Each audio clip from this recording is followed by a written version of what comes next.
ဖုန်းတစ်လုံးဝယ်ဖို့ပတ်စံကို9သိန်းထက်တစ်ချက်မှပို့ပြီးတော့မသုံးချင်ဘူးဆိုတဲ့သူတွေအတွက် Honor ကနေမြန်မာနိုင်ငံမှာအသစ်မိတ်ဆက်လာတဲ့ Honor A5C အကြောင်းကိုပြောပြမယ် A5C တဲ့ပုံမြင်တဲ့ A5C Plus version ကိုလည်း Honor ကနေထပ်သွင်းပေးဖို့ရှိရလို့သိရတယ်ဒီ A5C ရဲ့ဈေးက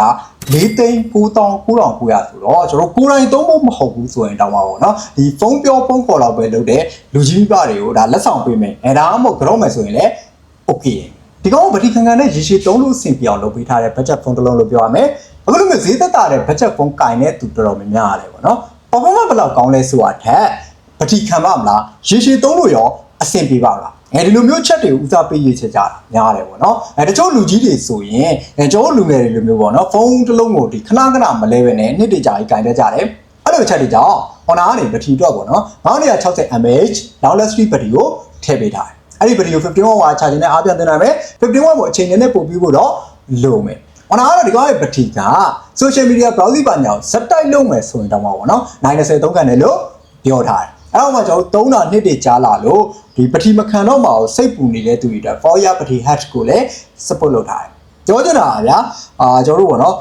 ဖုန်းကိုလင်းနဲ့တုံးတယ် charging cycle ကောင်းရတယ်1000လောက်ထိရောက်သွားရဆိုတော့မှဒီဖုန်းရဲ့ဘက်ထရီ head က 80% နဲ့အထက်မှာပဲရှိနေမယ်ဆိုတော့သဘောပေါ့ဗျာဘက်ထရီကြောင်းပြီးတော့ဆိုတော့ကျွန်တော် performance ပိုင်းကင်မရာပိုင်း display ပိုင်းတွေဆက်ပြပြမယ် performance ပိုင်းတော့ social media ပိုင်းညာပုတ်လို့အဆင်ပြေအောင်ပေါ့နော် MediaTek ရဲ့ Helio G81 12nm chipset ကိုသုံးပေးထားတယ် physical RAM 4GB ပါတယ်အဲ့တော့ storage 64GB တွေကနေ virtual RAM Honor RAM Tower ပေါ့နော် 4GB ယူပြီးတော့ထပ်ပေါင်းပေးထားတယ်အဲ့ဒီပုံပေါ် total 8GB ပေါ့ဗျာဒီကနေ့ storage 64GB နဲ့မလောက်ဘူးဆိုရင်လည်းပေါ့နော် storage 128GB ပါတဲ့ Honor A5C Plus version ကိုလည်းကျွန်တော်မြန်မာနိုင်ငံမှာထပ်ပြီးတော့ရောင်းချပေးတော့ရှိရလို့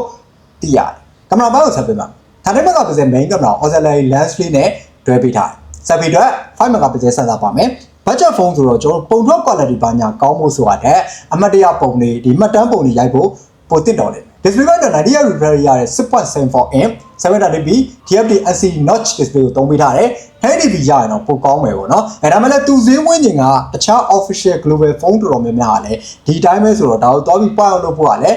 ခက်တယ် display feature အနေနဲ့ဆိုရင်မျက်လုံးညောင်းညတာတွေကိုတက်တောင်အောင်လုပ်မှာပေါ့နော် display ကနေထွက်လာတဲ့ blue light တွေကို filter လုပ် screen brightness ကို auto adjust လုပ်ပေးမယ် dynamic range eye conform ပါမယ်ကလေးတွေကိုဖုန်းနဲ့ပြစ်ထားမယ်ဆိုရင်အခုလိုမျိုး eye conform ကိုဖွင့်ပေးထားတယ်နောက်တော့ဆိုရင်ဒီဖုန်းနဲ့စာဖတ်တာများတဲ့သူတွေတော့ဗောနော် display ကို black and white ပြောင်းပြီး evo မှုလည်းပါသေးတယ်ဒါကတော့ display ပိုင်းဗောနော်ကျန်တဲ့ဘက်ကိုပြောမယ်ဆိုရင် security ဘိုင်းတော့ side mounted fingerprint ပါမယ် screen shot ရမယ်ဆိုရင်အခုလိုမျိုး screen ပေါ်ကိုနှစ်ချက်ခောက်ပြီးတော့ရိုက်လို့ရတယ် audio ဘိုင်းတော့ mono speaker ပါမယ်နောက် model ကြရင်အခုတက်ပို့ပြီးတော့အတန်ပိုးကျအောင်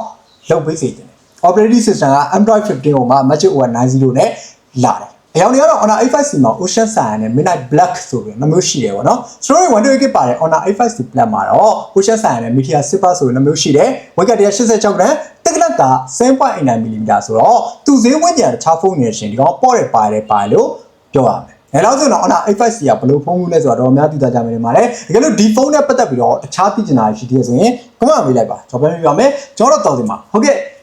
ဒီလောက်ပါပဲ